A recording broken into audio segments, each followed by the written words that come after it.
Okay, welcome to this is the Takeover Wrestling Podcast. I'm your host, Ernest EJ Christian, coming to you solemn as our world and our country is falling apart at the seams every fucking minute. But I'm glad to be here with my two guys here at the best response. Joe Lopez, Mike Bernier here with us on the show. What's up? Just trying to stay safe. I mean, I hate to admit it, but I'm not in New York City right now. You guys know that I'm in Maine, and modeling. And everything's good here. You know, I haven't really seen much. And I hate to admit it, but I wasn't going on social media much for a couple of days, and it took getting a text from a friend back at home to even realize what was going on, and then look into it. And I felt a little ignorant for about 5 minutes there, but it's some crazy stuff. So I do hope everyone's staying safe. Mike? The world sucks. Yeah, that's saying that goes without saying. The world is like an episode of Raw, only Austin Theory isn't on it for the first 45 minutes. Oh, here we go. No, I gotta be honest with you. My favorite thing. I've had anxiety over this shit for the last couple of days though, and this podcast right now is a very good escape for me right now. So looking forward to doing this tonight with you guys. So anyway, we gotta do a kind of a rapid episode today because schedules, of course. So no news dump this week. We'll just go ahead and say it takes. I think what we should do, honestly, is we should do the preview for next week's NXT Takeover in your house. You guys okay with that? Yeah. I've dedicated my topic to that. I ain't gonna do an intro for it because I mean, it's the in your house topic. It speaks for itself. So I feel like let's just start. I didn't prepare the matches and stuff. So if one of you guys has the match list, I can do it. Give me a second. Let's do it. I'm bringing it up right now. Give me one quick second. Fill some time here. What do you guys think of the FTR debut? Real quick on the on Dynamite last week, formerly Revival. I mean, obviously it was probably the most it was one of the most obvious debuts that was coming down the pipeline. You knew they were going to end up in AEW before they were even let go by WWE. Right. So I mean, it's not surprising. It was kind of cool to see, and obviously they tried to do it in a different direction, had them kind of helping the Young Bucks as opposed to attacking them. So I mean, it could be curious to see where they go with that. But I mean, I don't know. I feel like it's one of those things where sometimes the guys that debut from WWE and show up in AEW, it's we're excited as wrestling fans, but for the casual fan, they're kind of just wait, wasn't that guy losing on SmackDown 3 weeks ago? Or in the case of the Revival, 6 months ago? Exactly. So I don't know that it comes across as the most exciting thing because it's kind of oh, look, it's those guys that used to fucking suck all the time. But I thought it was cool though. Now they can fucking suck on Wednesday nights. I mean, honestly though, they belong there though. It looks like a nice fit. It's this to the optics. It's like a perfect fit. Oh yeah, 100%. I can't wait to see them start wrestling there. I think it's going to be a lot of fun. But I mean, I just don't think they're gonna. I don't think it lights the world on fire the way like Hulk Hogan showing up in WCW did. You know what I mean? Yeah. Brother. Mike, any thoughts on the FTR? Fuck the Revival. We're getting that kind of show today from Mike. All right. Did you hear? Did you hear? Go ahead. Yeah. I actually like their debut. I like that they're doing something different. It's not the oh look, it's these guys that are coming out in Ribera Steakhouse jackets and calling themselves top guys. Yeah. No, I thought it fit. Anyway, okay, so next week, Sunday, is the NXT Takeover in your house event. Now, there is no episode of NXT this week before the event, so it's very possible they may add another match or two. Who knows? So this may not be the official, may not be the entire card. The final card? Right. So, okay, so first match here I have... subject to change. Yeah, absolutely. Always. All right. First match here, I have on the list here. You have Candice LeRae against Mia Yim. Sorry, fellas. What do you think? Mike, go ahead. I like heel Candice LeRae. I think she's over like a son of a bitch with heel Gargano. I think it's a role that they are gonna thrive in. I like Mia Yim. Match should be good because they're both really, really, really good in ring. Yes. I think that this might potentially be the best women's match on the show. Mm-hmm. But, you know. I'm with you. I have a question. How are you measuring how over they are? By like the people in the audience that are being told to cheer or boo? No. See, Okay. There's a thing, Joe. I have this cool social media thing called Twitter. Okay. It's this new thing. I don't know if you've heard of it. They talk about things there. That's one of them. I mean, but I hear there's like only like so many characters. That just sounds limiting. I'm good. But for real, See, it's 180 characters unless you're important, and they give you like 300. But for real though, I mean, Mike is right though. The Gargano thing with her, and now this whole thing with is it Mia actually Yim. over? I mean, I see some people love the fact that they're doing something different. I mean, they really are. Like, that's the funny thing. Like, I'm a fan of it. I'm enjoying watching it. But you're right. Like, I haven't seen reactions to it. I haven't really paid attention to anything on social media, and I don't go on Twitter as is this Gargano's first ever heel turn, or no? Okay, thank you. I would actually argue that most of his career he was a heel on the indie scene. Is this his first WWE heel turn? Okay. No. Yes. I would say no, because don't you think he counted as turning as a heel when he cost Ciampa the title against Black? Like, we were there. You remember that. A couple years ago, right? Like 3 years ago? Yeah. Well, I would say that, or when he took out Alistair. Right. But then he, like, flipped real quick, like, right after that was over. He did. Yes, no, he flipped back and forth. Like there was that short period of time where it was like Johnny Gargano's a heel if you're Alistair Black. Like, I really feel like this is his this is going to be like his longest heel run. Yes, I agree with you on that. Yeah, no, I think so. And you're right, honestly, I can see this being like his first like real heel run that a lot of WWE fans have sunk their teeth into. Yes. But Johnny heel turn over in Evolve Wrestling, where he was like, I am the greatest champion of all time, and he kept acting like he was a face when he was a heel, might be one of the best fucking heel turns. I think you were saying last week too that like this was reminding you of that. Yes. Like, this character was reminding you of that run, which honestly, like, you're absolutely right. Like, it's totally what he's going for. Yeah, because his act there was, I'm doing this because I want to save Evolve. I love you guys. And that's kind of how this is going. It's like, I've been taken advantage of, but I still love you. But I've been taken advantage of. I do like, though, the whole feud, though, involving the spouses, too. It's great. It's really cool. I'm not going to lie. I like it a lot. I like Candice LeRae, though, win this match also, too. I don't think Mia Yim is Keith Lee's wife. I mean, they're together, definitely, though. Yes. I mean, I thought she was with Eddie Kingston. All right, let's not get into that. They're together. They're together. Wow. You know how you said that let's not get off topic? Yeah. If we go into that we'll get off topic. So let's just I apologize. No. That's actually no. That will actually require a bonus Patreon episode alone.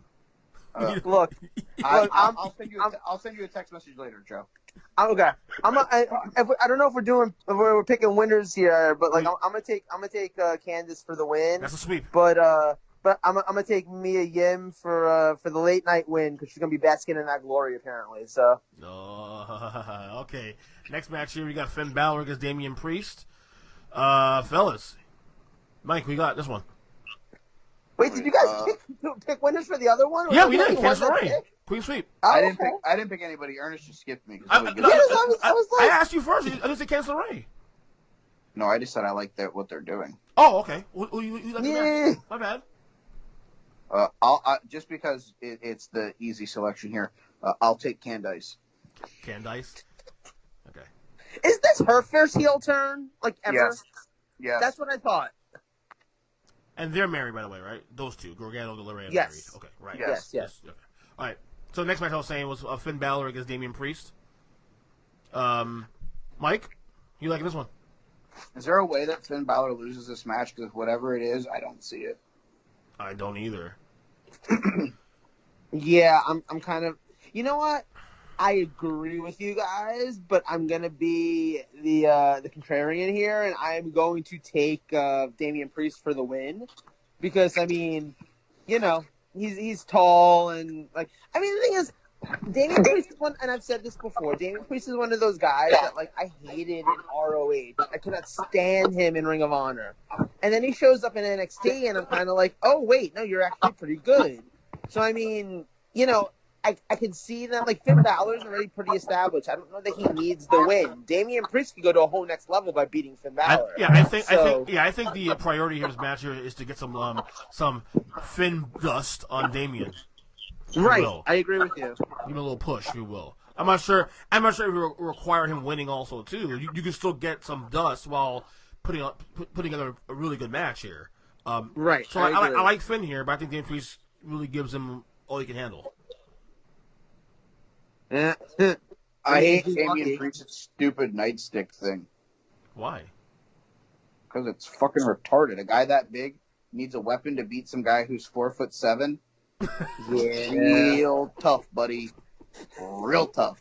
First of all, you shouldn't use a nightstick. You shouldn't use a nightstick unless your name is Big Boss Man, Mountie, or Nails. Like, let's just be like perfectly clear here. Or Colonel Mustard in the ballroom. No, there you go. Big Boss Man. Was that for Clue Sodomy Edition? Like, wait, what did I miss? Yes, exactly. It's a hard time. I'm like, well, yes, those are very hard times. Yeah, allegedly. You got Finn also, Mikey? Yeah, I took Finn. Okay. This one's going to be a very interesting matchup. Tommaso Ciampa against Karrion Kross. Karrion Kross made his debut a couple weeks ago. Love this build-up so far. The chick, Karrion Kross is a Vignette, whatever her name is. She's a hottie. Scarlett? Thank you, Scarlett. She's a hottie. Valet? Vignette? Vignette is how they, debut people. Valet. Sorry, I'm half asleep, bro. Valet. Sorry about that. But I like the Vignette they've done, actually.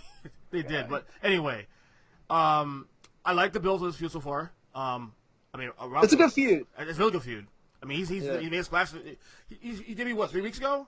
Right, made a big splash. Something like that, yeah. I missed it. He debuted the Wednesday after the last the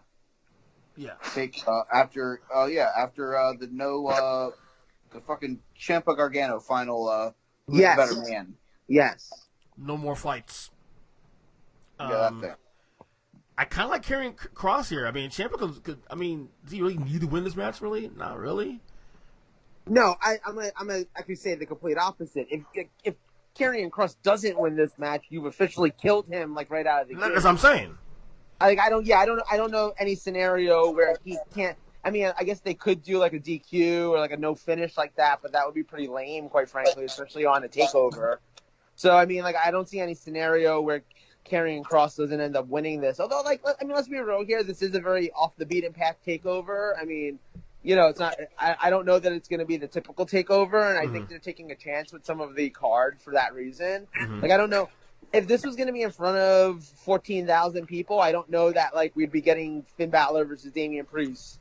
Should this be? So I mean, I think just the whole thing with WrestleMania, where we were some of the winners might be very different because hey, there's no crowd versus if there was a crowd. Mm-hmm. I think that's the same approach that they're going with here, where some of the matches that they're going with are different than they might have if there was going to be a live audience, So, and the winners could be different for those reasons too. So again, I don't think there's any scenario where Karrion Kross doesn't win this match at all. Right, Michael. Let's put it into perspective. Tommaso Ciampa was probably one of the most over wrestlers in NXT. Sans probably Velveteen Dream, maybe. Yeah. The last 3 years. I don't think that he can win this match against Kross, but I think the bigger question here is it time for Tommaso Ciampa to go somewhere else? So, I think what's interesting about that point is sort of I feel like the answer is yes for Ciampa's sake. That's what I'm saying. No for NXT's sake though, because they just lost Riddle. He's going over to SmackDown. Is he really? Yeah, there was a vignette on not a valet, on SmackDown on Friday night showing that he was on his way. And I read an article that, who Lord knows if it's true or not, but I read something that had said that Donovan Dijakovic was going to be over on Raw starting, I guess, ASAP. Wait, Dijakovic? Yeah, he's supposedly going over to Raw. So I mean, if you're losing him and you're losing Riddle, he put a thing on the Twitter account of the United States title. When, it was announced that Apollo Crews was doing open challenges. So Donovan Dijakovic could be someone who may come to Raw. Breaking news on Take the Wrestling Podcast. I like it. No. I mean, but that's exactly my point. Though, is like I think you're right, Mike. I think that like for Ciampa's sake, he really needs like something fresh. He needs to be off of NXT, but I don't know how you do that to NXT right now. Like that's kind of like 2020 doing to humanity. You know what I mean? Like they've already lost enough. I don't know that they can afford to lose Ciampa right now unless you bring some people over. I don't know who you bring over to NXT. I don't know. There's 3 names that I would tell you right now that you bring over to NXT, you let them run, and then you go from there. Number one, United Kingdom champion, Walter. Well, yeah, but that requires him being able to get into the country, so that doesn't do anything right now. Put him in a 14-day quarantine. I don't even know that honestly, he might be in one of those places where there's not even planes like coming to America. Like it might not even be that simple. I'm sorry, Vince owns a fucking plane. Fair. Okay. Fair. He is a billionaire. Go put the fucking plane in the United Kingdom. Give me fucking Walter and British Strong Style. Mustache Mountain? Yeah, that's what I'm saying. Give me them. Give me Mustache Mountain. Give me Peter. Give me Walter. Give me the 4 of them on fucking NXT for the next month or 2 while you have guys like Dijakovic and Riddle and potentially Ciampa going somewhere else. You have them do that, and then at the end of the day, you start developing guys that are in developmental who you still have the access to use that are sitting in the crowd right now. Right. Because at the end of the day, Tommaso Ciampa, when was the last time Ciampa won a feud? He's lost to Johnny. He's lost to Cole. He's going to lose to Karrion Kross in your house. I mean, if this was normal times and the second most over guy you've had in your company or in your branch is on such a big losing streak like he is right now, you would think that he was getting ready to get fucking released. For real. You know what's funny? Come think of it now. Think about it. Ciampa in the last like 6 to 8 months. The last really, I can't say it's his feud. The last time I seen Ciampa really win anything was at the NXT you guys went to back in November. Yeah, War Games. War Games, right? Yeah. That was the last big win he had. Yeah, right. Since then, he's been on a pretty downward spiral. Pretty gnarly losing streak. Yeah. I mean, and can we just take a total aside for a second? And I mean, since you mentioned and I think we might have mentioned it earlier to the people in the audience, like the NXT people, can I just say for the record, I've never heard a faker sounding audience. Like it sounds like they're literally playing like. Oh, it's horrible. Like, yeah, no, I mean it makes the show worse. Like Raw and SmackDown to me have become 10 times worse watching. I agree. Because you have it's like a canned audience reaction. Like it's so weird. It's so uncomfortable. Like I'd rather just have no sound. It sounds forced. Number one. And that's like I'm an AEW fanboy here, man. But the AEW one is to me is a lot better. Sorry. No, I agree with you, and like I'm not always crazy about the AEW one either, but it feels like the AEW guys are like out there actually having a good time. Yeah. Whereas like the NXT talents that are forced to sit through Raw and SmackDown, and I mean I feel you. I don't like being forced to sit through Raw and SmackDown either sometimes, but like it feels like they're sitting there like being poked every time like they're supposed to boo or cheer, and like it's just so fake. I mean like they're not having fun out there, and you can just tell that. So we all agree Cross wins this? Yeah. All right. Next match here. Hold on. Go Before we go on. Both fucking companies using fucking wrestlers in the stands. I hate it. I don't think it makes anything fucking better. Second off, the problem is fucking WWE wants to use fucking hockey glass to fucking sanitize themselves. And I think that also mutes a lot of the natural noise. So they may be trying to pump it with artificial noise because of that. So at the end of the day, lose the hockey boards and let's see if it makes pump with steroids. And not to go off on this. I just make one last thing though. Like not only that, but like it's so stupid and it's so WWE, right? Because they're like, look at us, we're practicing safety, we have up these things, but then like everyone in the audience is standing right next to each other. Nobody's 6 feet apart, Yeah, and nobody's wearing face masks and stuff, and same thing with AEW. So it's just like, okay, so you guys are like half-assing it now, like what? I mean, Wednesday's episode of AEW, you look over to the right, and who's there? Cody is in the ring. It's Dustin, QT Marshall, Brandy, and Allie all standing within like a foot and a half of each other, with Allie on top of QT Marshall, and none of them are practicing social distancing. Yeah, no. Bad examples. Bad role models. Bad role models. I'm just saying. Anyway. But wait, Mike, lots of fucking today. I mean, I'm in a mood. What do you want from me? You in a mood? Yes. Go get some caffeine, buddy. Take a pills. If I get Anyway, NXT Women's Championship on the line. King the champion Charlotte Flair. Excuse me, I lost the screen there. Io Shirai and Rhea Ripley. Should be a good one. I think that I might pick Io Shirai for the win because that's who I'm going to be cheering for, but I don't actually see a world where Charlotte is losing yet because I feel like Charlotte is one of like the top 5 MVPs of the no audience era right now. Like I feel like at the very least WWE seems to be confident in her being able to do no wrong, so I don't see them taking this title off of her and not giving her an excuse to be on NXT for the foreseeable future. Mike? If she's going to be a member of the NXT roster, keep her fucking ass on NXT and stop putting her on fucking Raw and SmackDown every week. But that's what I'm saying. Like, they're using her as, like, the ill utility player, basically. They're just, like, have her on every show. Like, yeah, it's annoying. If she's the NXT champion, like, Adam Cole isn't showing up on SmackDown every week. But guess what? If he did, SmackDown would be 6 times fucking better. Yeah, it's real. That's so fucking real. That's a for real statement. Guys, give me a shot. What do we do? Let's fucking call up the Undisputed Era. Nah, but let's put fucking Charlotte on every show. What the fuck are you doing?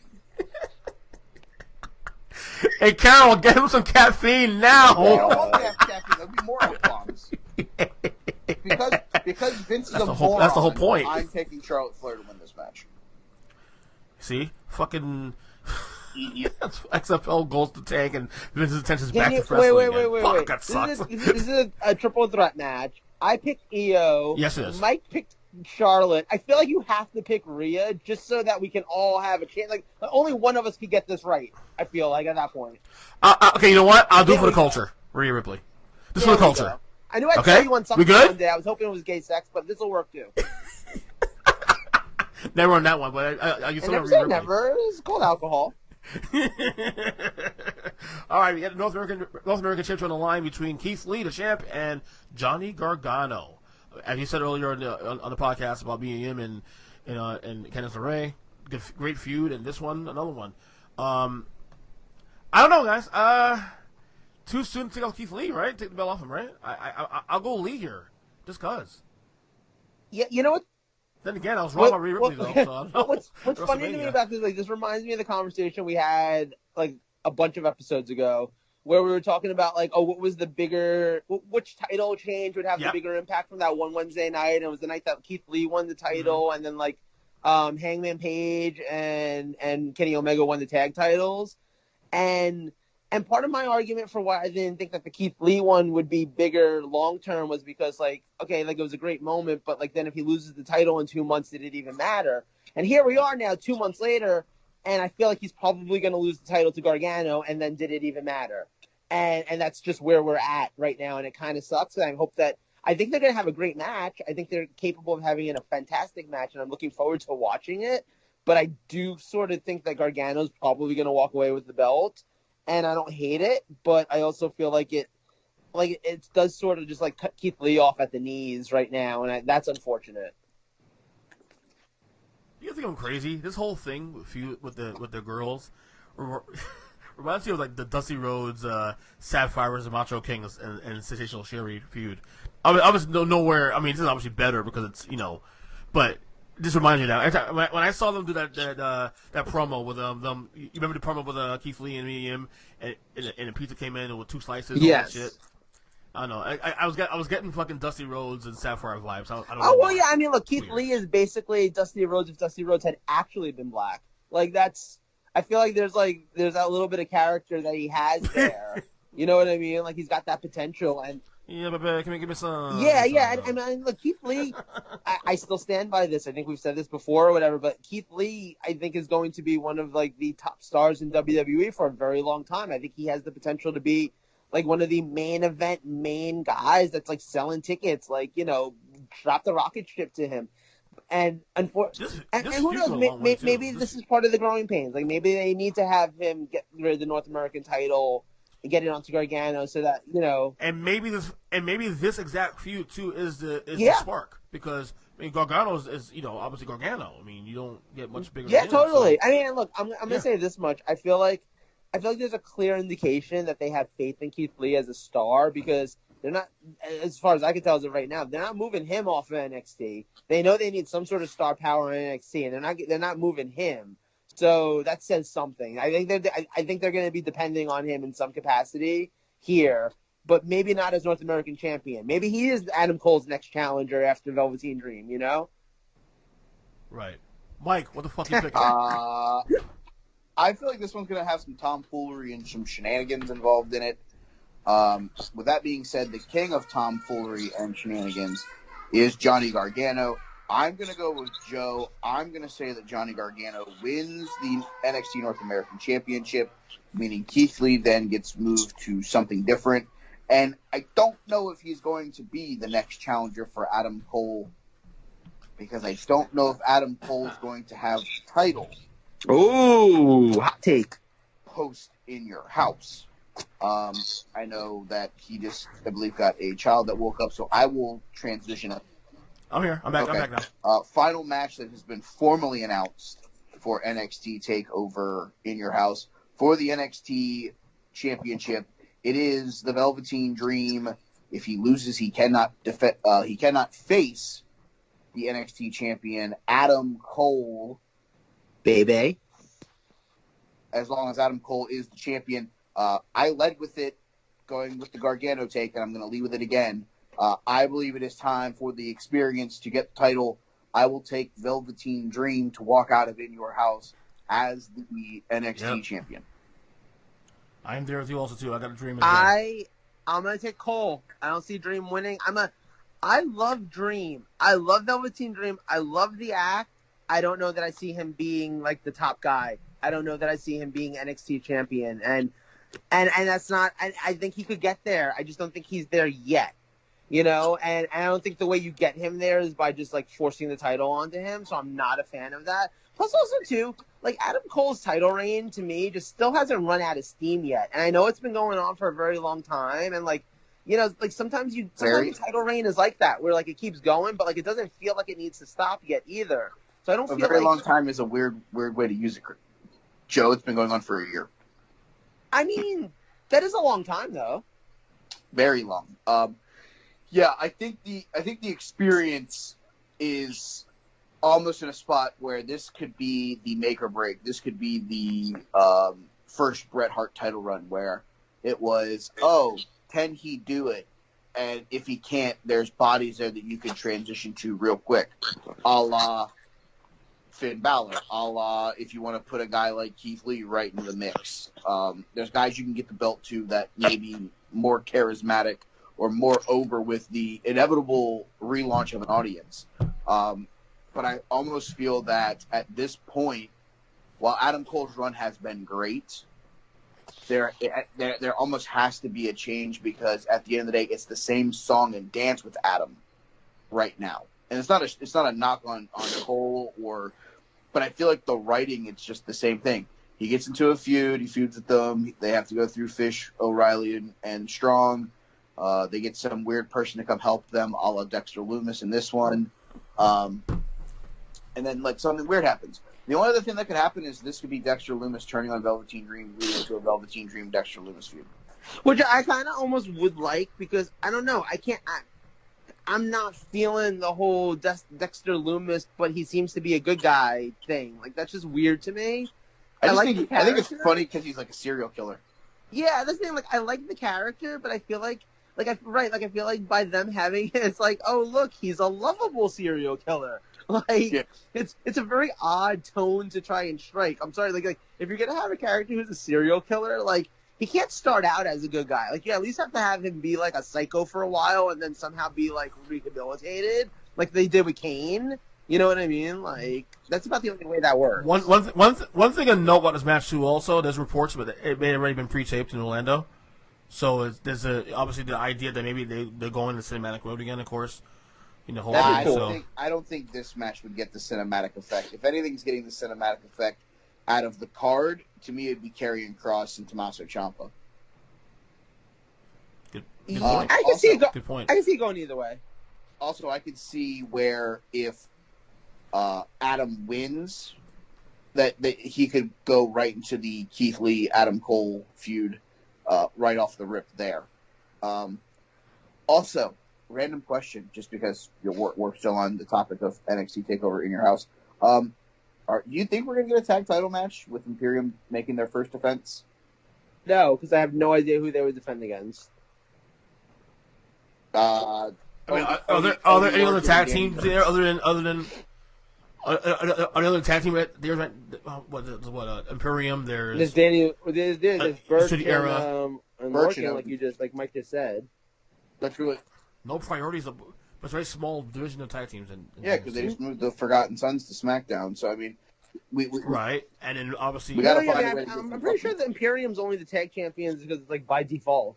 Because they couldn't get Pete Dunne fucking out of the United Kingdom. Yeah, pretty much. And last but not least, Drake Maverick versus El Hijo del Fantasma. Is that this Wednesday? That's coming up this Wednesday. I want the Wolf of NXT to win. Sure. I want Drake Maverick.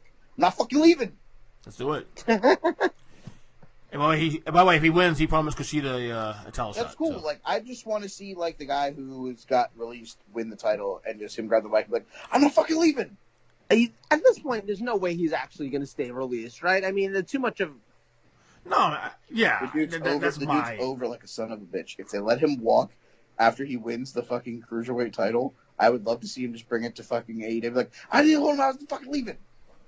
The problem is he shows up in AEW and then they put him in the ring against Marco Stunt because someone's just like, oh, look, this is funny. It's the one person that he's shorter than.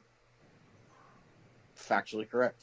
Yeah, and then they kill it. And then I don't want him to show up in AEW because then they do stupid shit like that. Luchasaurus comes out and eats both of them and we just go, Jurassic Park! All right, so that's your NXT in your house takeover from this coming Sunday. Like I said, there could be other announcements between now and then, as there is one more episode between now and then of NXT television this coming Wednesday. All right, next take of the week. We should probably stay with the in your house thing here because it is their 25th anniversary. Actually said yesterday because it was May, but May was 25 years since they started the first in your house back in 1995. And one topic I had a couple weeks ago I want to bring in that we're going to bring in now is mine was the top 5 favorite matches that's in your house related. Does anyone go first on that one? Or I start that one. Your topic. Okay. Just to warn you, this is very Shawn Michaels heavy. Of course it is. But seriously, I mean, it's hard. The cards of all of the in your houses are very Shawn Michaels heavy. I mean, they only existed from 95 to like 97, and that's when Shawn Michaels was like the top guy, you know. And let's be real, he had the best matches on there. By far. Yeah, hands down. It's not even close. That's arguably his peak. So I won't go in order because I mean obviously it's easy to go in order, but I won't go in order. So here are my 5 matches here. I have Bad Blood, HBK and Taker, obviously obvious reasons. And they've had great matches since then. Obviously Mania in the 2000s or whatever. But to me, I still go back to even though the WrestleMania match for WrestleMania 25 was arguably the greatest match in WrestleMania history. I know the fucking Bad Blood match, Taker and HBK, the Hell in a Cell, just everything around it. Just the whole, the Hell in a Cell. Just the whole thing. The build up, and then Kane and everything. And don't forget too that the emotion night too. Also, remember that was the night Brian Pillman died. So there was that was a very eerie night in general, And is that match kind of sort of culminated the whole situation? And like I said, Kane coming out and everything, and that Taker. I tell you, like best rivalries of all time in wrestling history. I mean, Taker and Shawn Michaels has to be top 3 all time, right? In WrestleMania history, I can give you that. Rivalries. I can give you that one. I mean, between, and remember, they did it twice. I mean, you had the 97, 98 run, and you have the, of course, the mid-2000s and whatnot. I don't know. Jeez. There's a lot of wrestling history to just off-rip with them in the top. I know, but that one's one of my favorites. Oh, I mean, that's one of my favorites, though. I mean, impactful. I mean, look, everyone's entitled to their own opinion, but I don't know anyone who has ever seen that first Hell in a Cell match and not considered it like a 5-star, one of the best wrestling matches like ever. Period. I mean, it's an incredible match, like hands down. It's one of the best matches of all time as far as I'm concerned. And right. like I said, I've never spoken to anyone in my life who didn't absolutely love that match if they've seen it. So I mean, yeah. Right. All right, next one here, another HBK match here. Sort of under the radar a little bit of his matches, should I say. Mind Games, HBK's Mankind, from September 1996. That's literally one of my top 3 favorite matches of all time. Yeah. Is it really?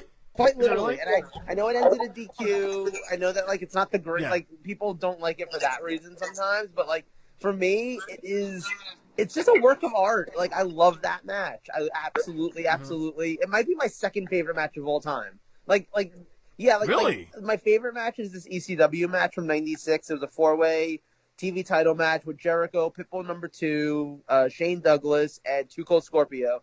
That's a classic. The first ever ECW match I ever saw, and it's forever been my favorite match of all time. But number 2, I could very easily put Shawn Michaels and Mankind from Mind Games. Very easily. I could put that there. I know a lot of people talk about other matches that he's done, but this one's I won't say this one's gets slept on. It does. Though. I feel like it does. I feel like it doesn't get it doesn't get remembered the way the first Hell in a Cell does. And granted, that's because it was the first Hell in a Cell. You're gonna. You're going to be remembered because, that gimmick has lived on so long.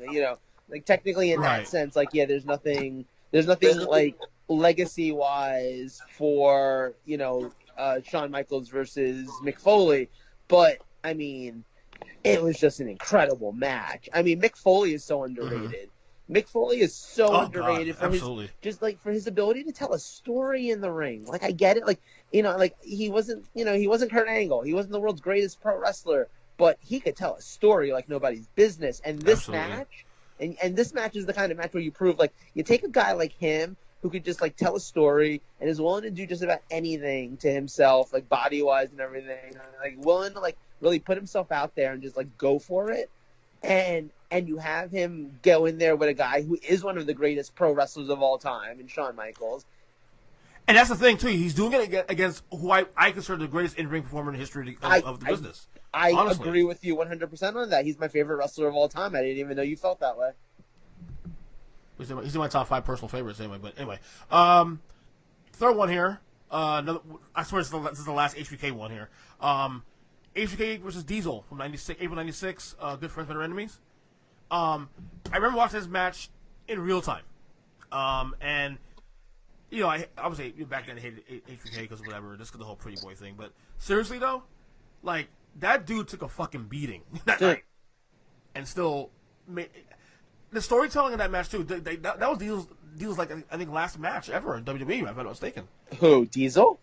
Oh, one was last match. Yeah, that match. Was his last match, possible. I honestly don't remember. I don't remember that match too well. That might have been his last match, but anyway, and obviously let him go out the right way, but just the fact that Michaels took a beating that night, and still told a great story.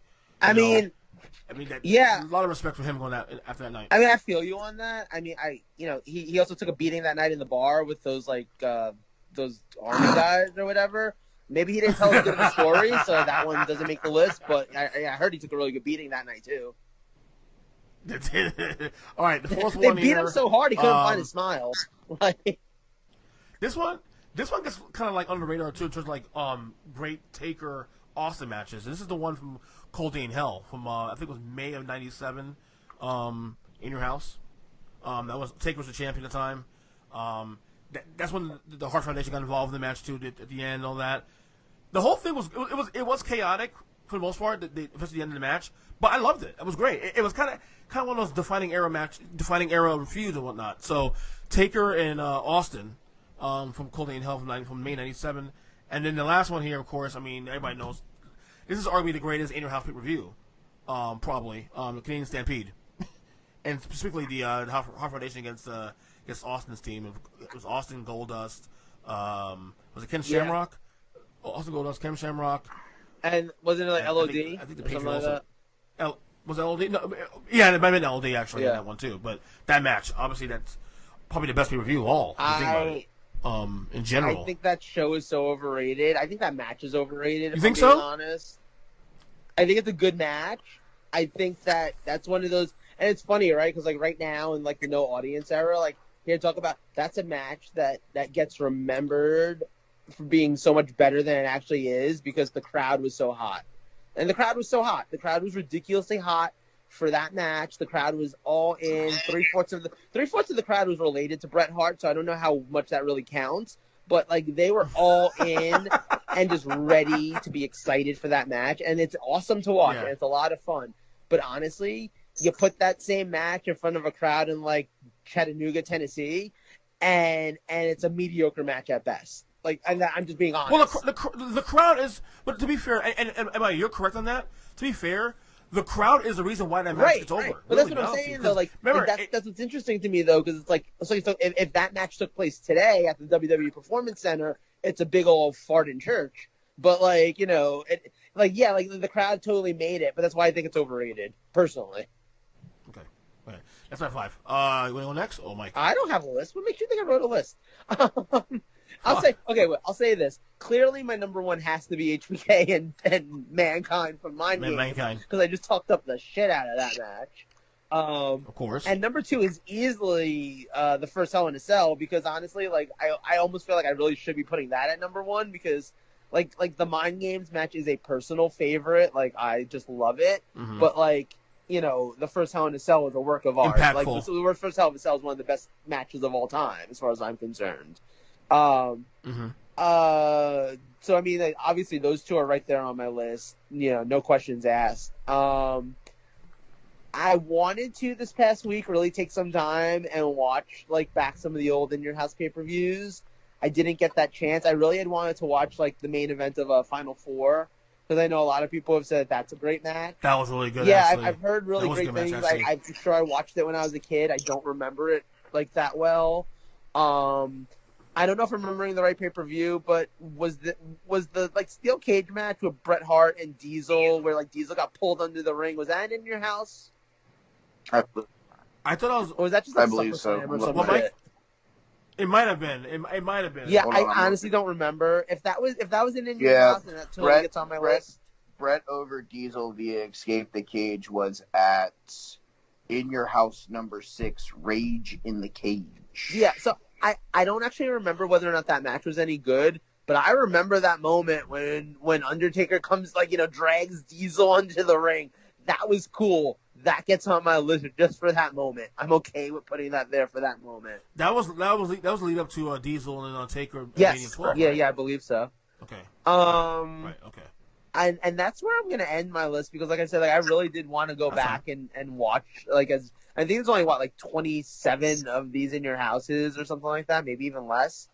Yeah, I really did want to go back and watch more, but like it just didn't happen. So I mean, I'm giving you what I remember. That's it.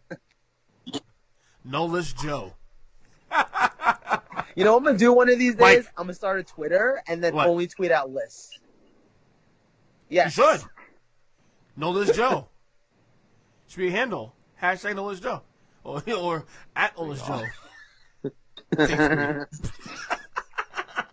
Mike? Alright, my list, very easy, very compact, short and to the point.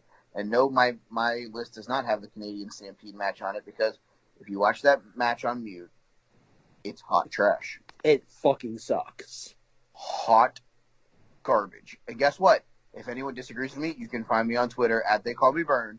and try to explain to me where that match worked. BERN. But make sure you watch it on mute before you come at me, bro. Because I'm gonna do a poll on Twitter tomorrow morning and say is the Canadian Stampede match overrated? Yes or no? But everyone's gonna tell you, oh, the crowd was so hyped. I'm sorry, you had an entire fucking nation there. They were in Canada. Can we do a side poll also that would the match have been better if Austin Theory was in it? Because personally, I think so. Oh, come on! Why? Why? Because if it's Monday and I didn't get my 45 minutes worth of Austin Theory, so I'm going to have to withdraw. You didn't watch the beginning of Raw then. You're in a mood, so obviously you didn't get that. The beginning of Raw, no. At number 5, I have the Fatal 4-Way that you guys were talking about after the shenanigans of Royal Rumble. I have that at number 4. It was a really good match. I enjoyed that match. I remember wanting Austin to win, and then Brett wins, and you're just like, and fuck. I don't know. I was a heel fan. He won and lost. He lost the next night. Yeah. At number 4, I have a match from an early In Your House number 5.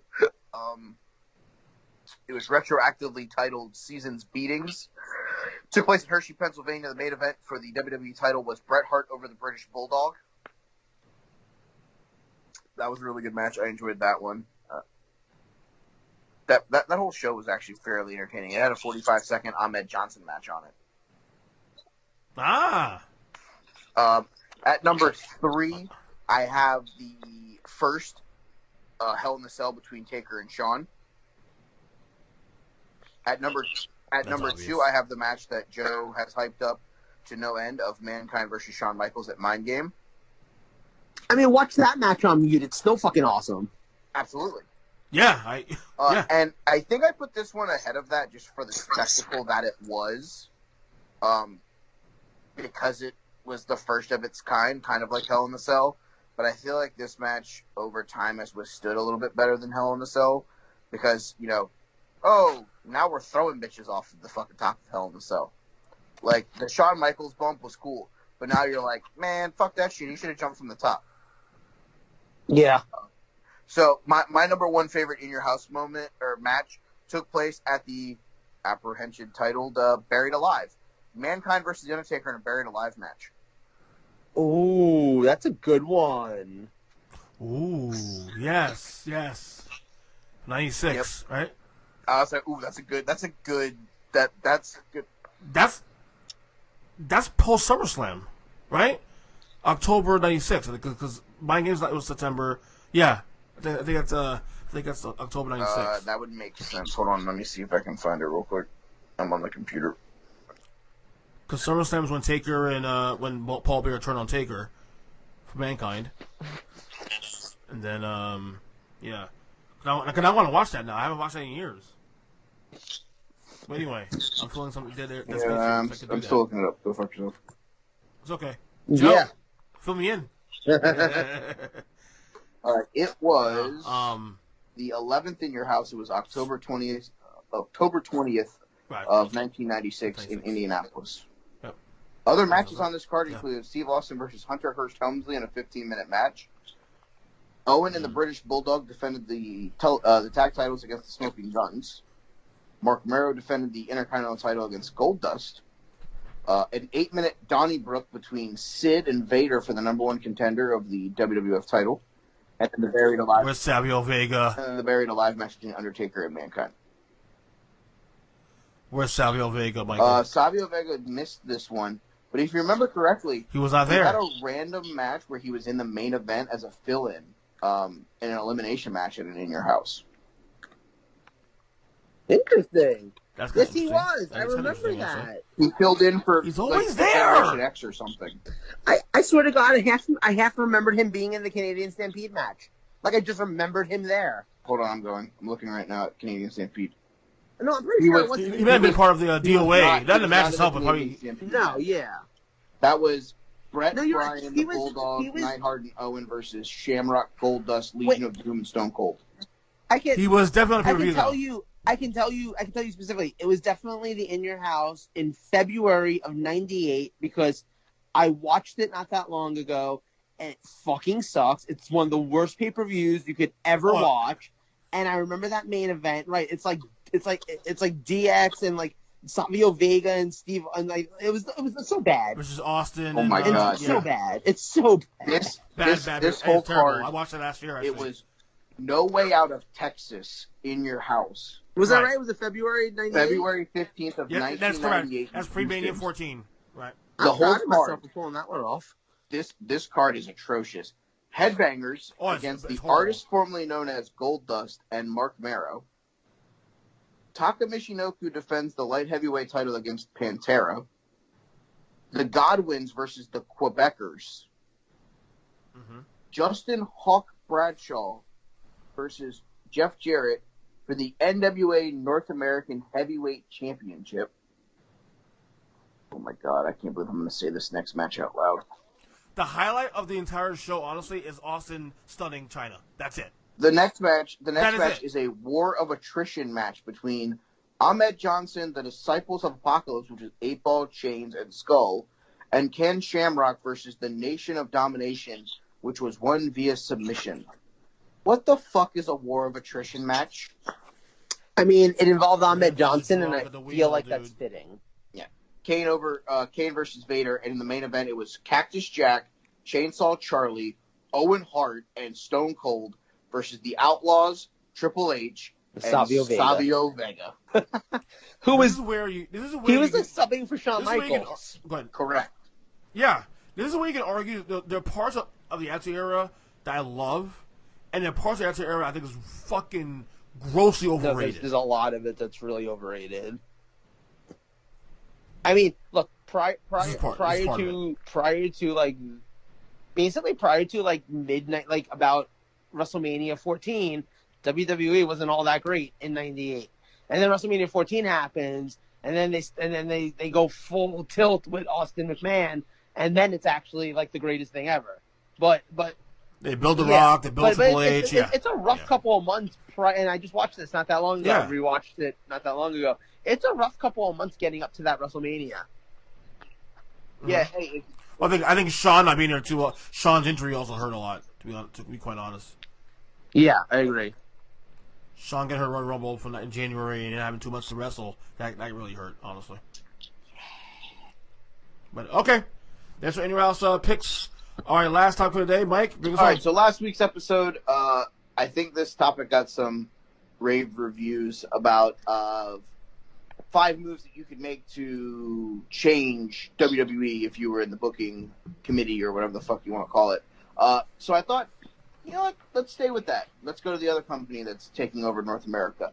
Let's take that idea and let's go to AEW. My topic for this week are, what are 5 moves that you would take to help AEW advance, I guess is the way I should word it, rather than survive. Who's going first?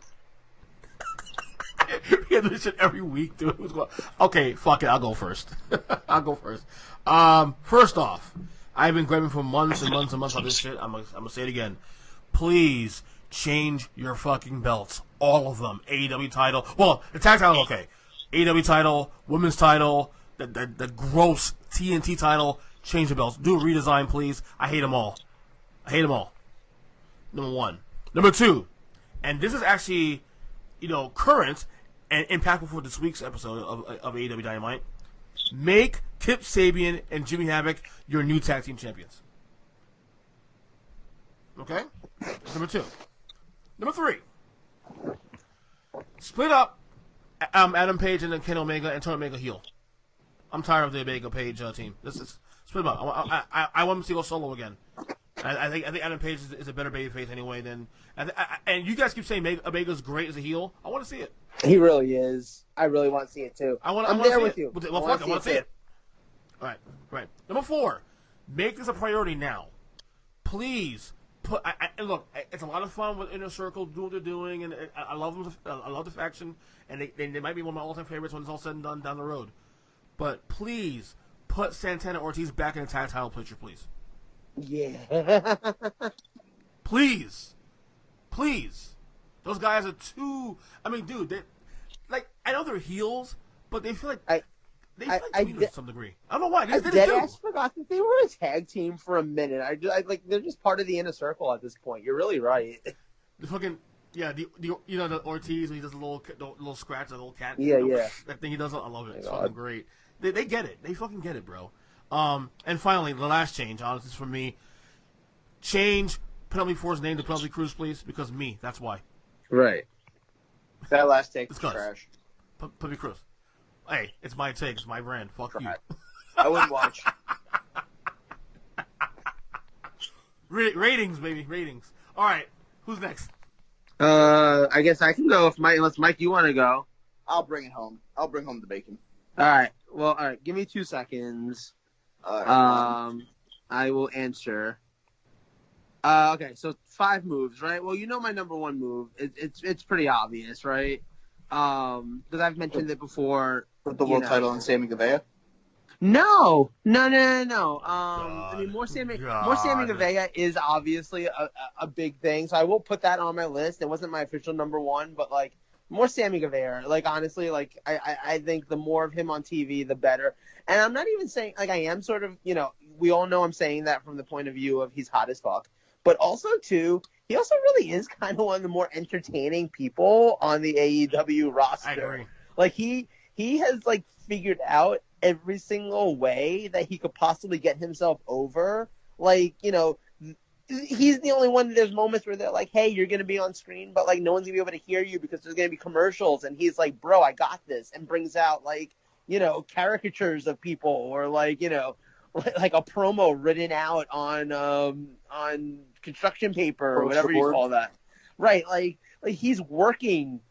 He is working this more than a lot of people are, and he's making the most of his opportunity. And honestly, like, I want to see more of him just because I want to see more of him because, like, damn boy, call me. But also, too, real quick, Joe, real quick. I feel like in about 5 years, assuming AEW is still thriving in 5 years, Sam Guevara is going to be 100%. I think they even know it, too, which is why they positioned him with Jericho. I think they put him onto the inner circle hoping that like there'd be some rub there, and then it turned out that him and Jericho have like this amazing chemistry together, and like they're them as like the sex gods and everything. Like it's fun, it's great, like dude. It's so great. No, Sammy Guevara has the potential to be in like the Jericho role in like 5 years if AEW is still around in 5 years. I absolutely agree with you on that. Number 2, the one that I was actually going to mention before, because like I said, I think I've brought this up on the show a bunch of times. I think you have to turn Jungle Boy away from being Jungle Boy. I think you have to put the rocket ship on, like strap the rocket ship to him. I think he has the potential to be, again, one of the top guys in the company, like going down the road, just not as Jungle Boy. I don't like this character. And like, right, like he might be another one that like in 5 years, he might be one of the top guys. So it's okay right now that he's Jungle Boy and like, work out the kinks and like let him grow and stuff. But at some point, you got to pull the trigger. You got to use what you got. You put him in a suit. You slick back his hair. You make him Hollywood, Jack Perry or whatever the hell his name is.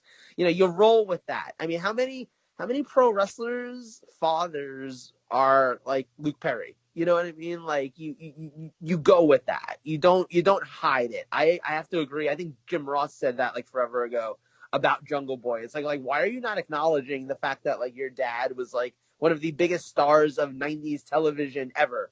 You know what I mean? So like I think you just roll with it. I think you just make it you make him into that character and you go with it, and that's what I would do.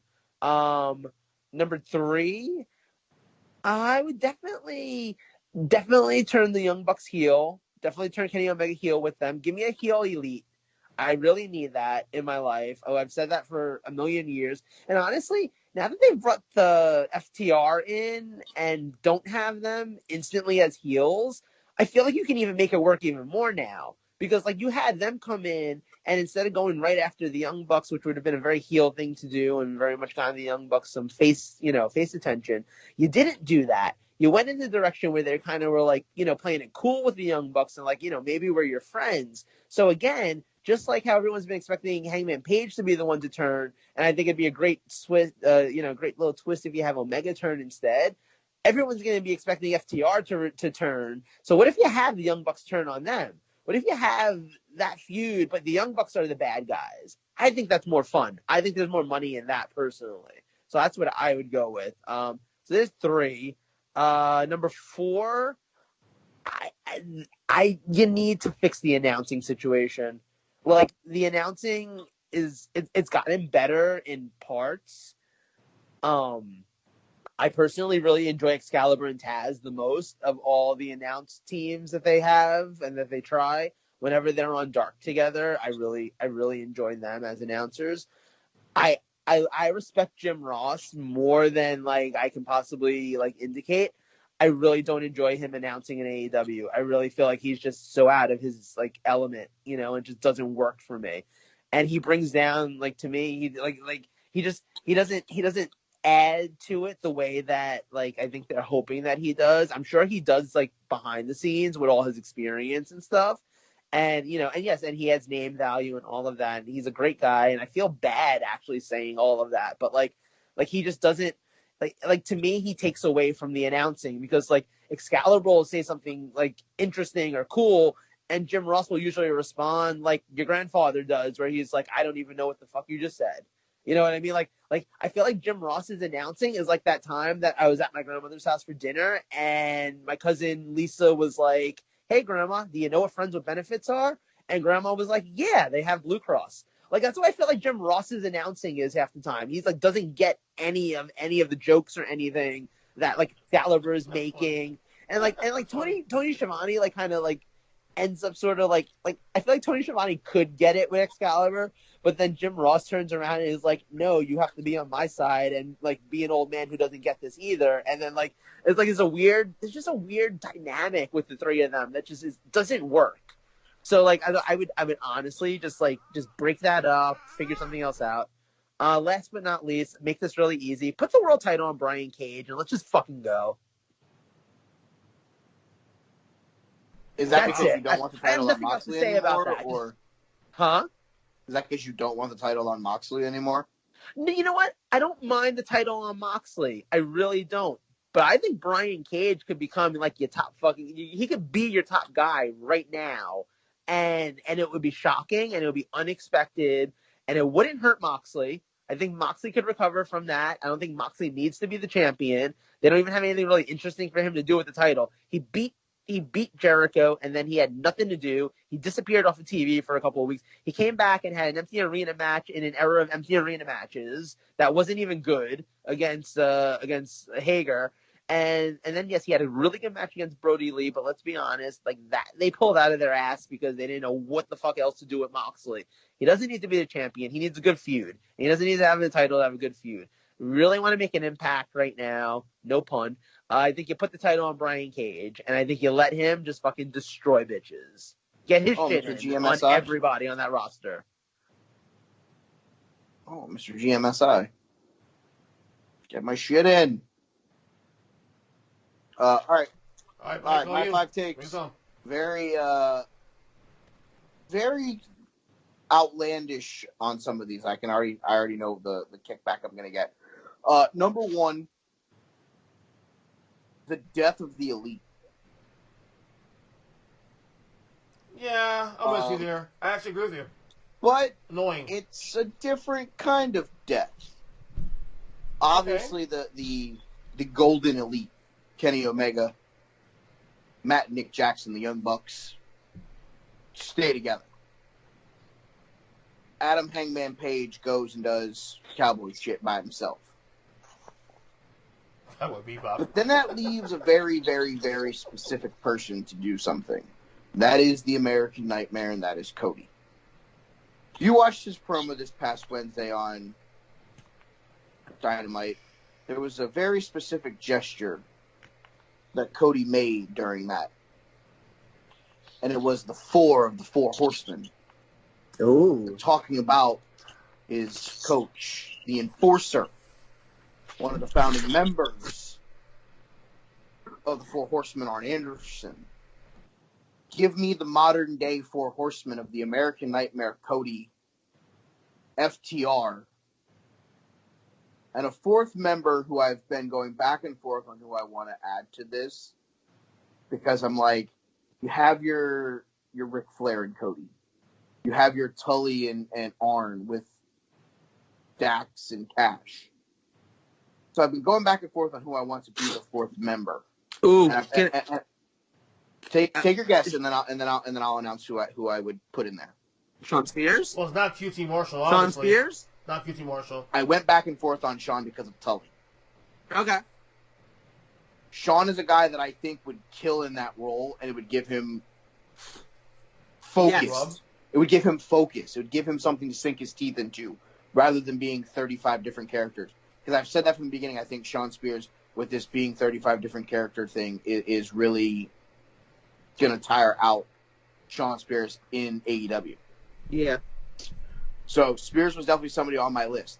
The other person that I've thought about and gone back and forth on, and I don't know that I really would want this person in there, but I feel like this person could be super beneficial by being in the role.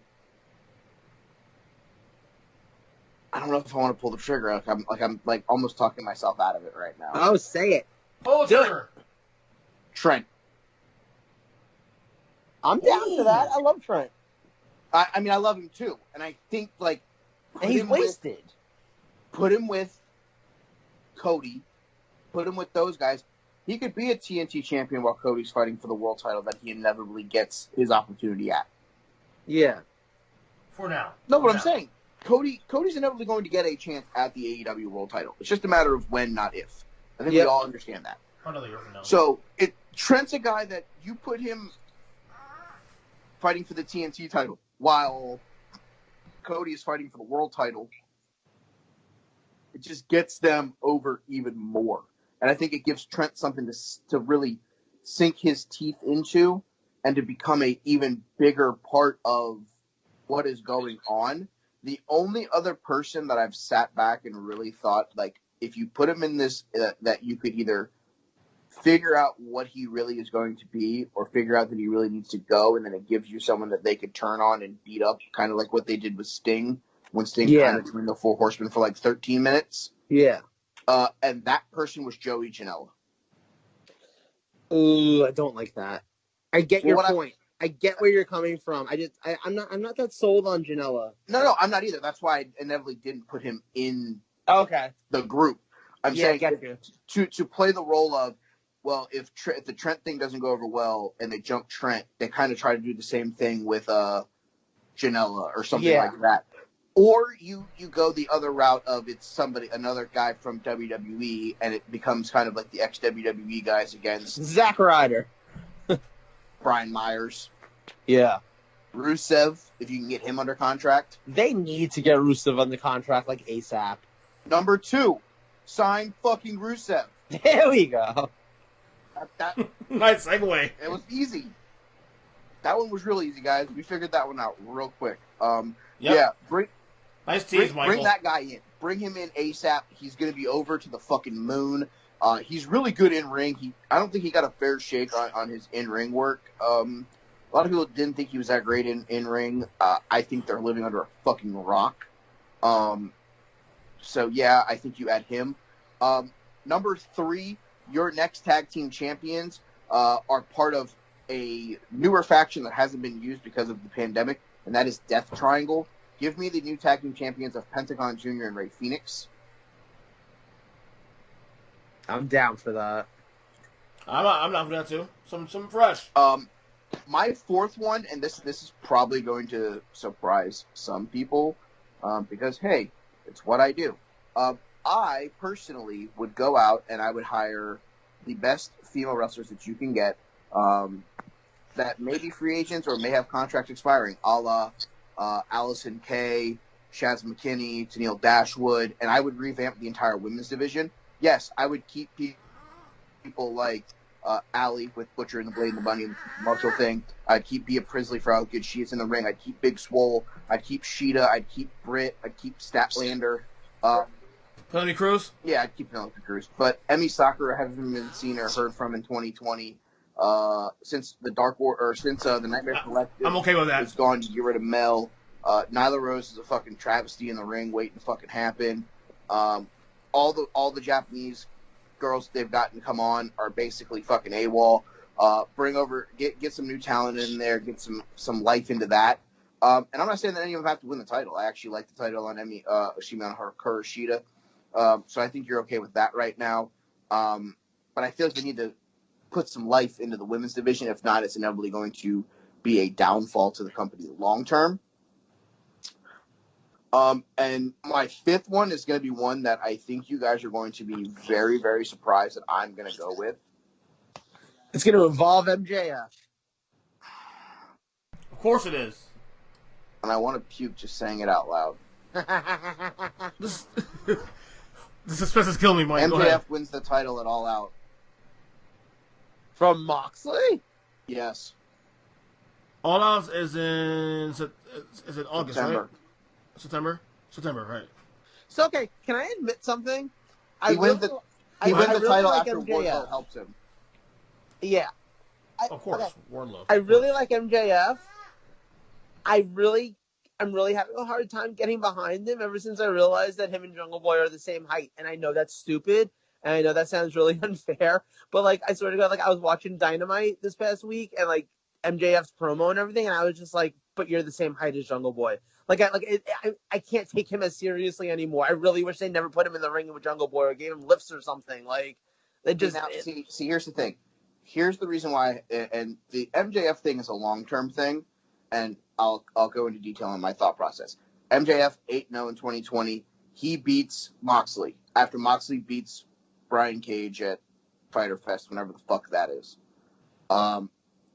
This leads to Cody facing MJF for the title. I mean, that makes sense. Cody then beats MJF. Renew the feud, right? They revamp that feud. And then you get the belt on Cody, finally. You get the belt to Cody on the same night that you start the modern day Four Horsemen. Post-match, everyone's like, oh, Cody finally won the title, woo!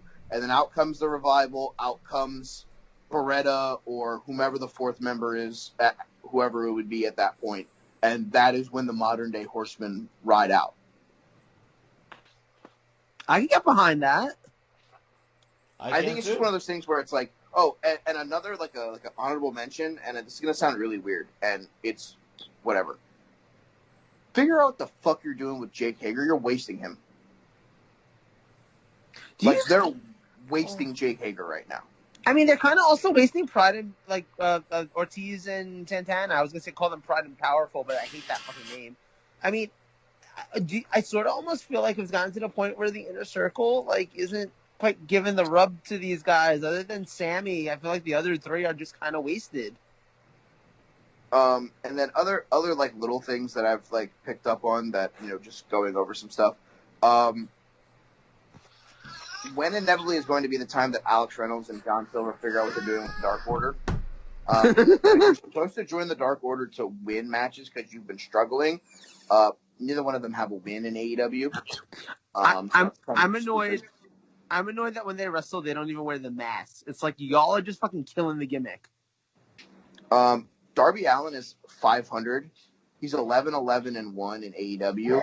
Either decide that you're going to, like, push him to the moon and get him, like, 10 wins in a row, or, you know, bring him back to earth a little bit because it's really a thing that's been affecting him.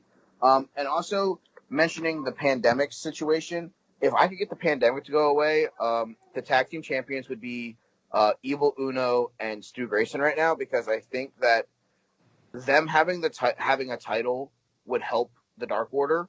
And obviously they weren't getting the world title with Mr. Brody Lee because there was no way that he was going to come in and win it 5 matches in. Yeah. Agreed. But the Dark Order, like the Super Smash Brothers, and that's what I'm always going to call them. And if you don't know who they are, I'm sorry that you feel that way. Uno and Dos, like, I feel like they would be really good tag team champions right now. But obviously, you know, they've come into the country before and gotten barred from the United States because of, you know, shit with Canada and the U.S. So it's like, I get, like, they can't get in here because Canada with their super restrictions and stuff like that. So I feel like that's really hurt them. It definitely has. I would like to see them. But now that they've kind of, like, fallen to the wayside, I feel like a tag title run may not be in the picture for them right now. Yeah, I feel that.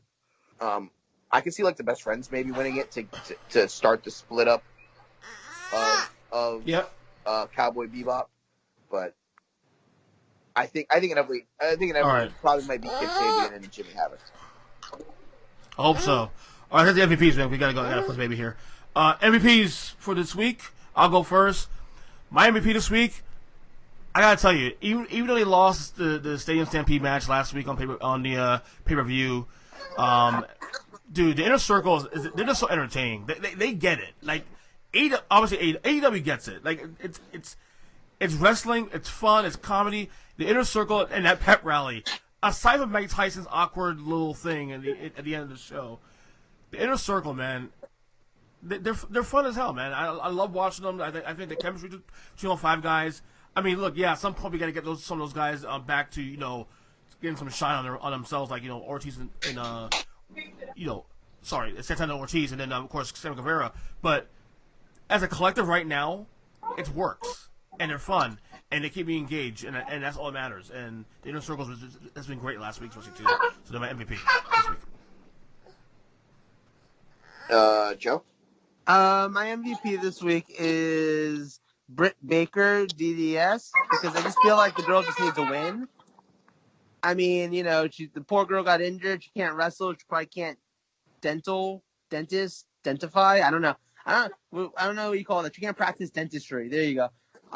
So I feel bad for her. I mean, who knows? She might not even be able to be doing much with Adam Cole right now because, I mean, hurt leg is a hurt leg. Like, I've been there.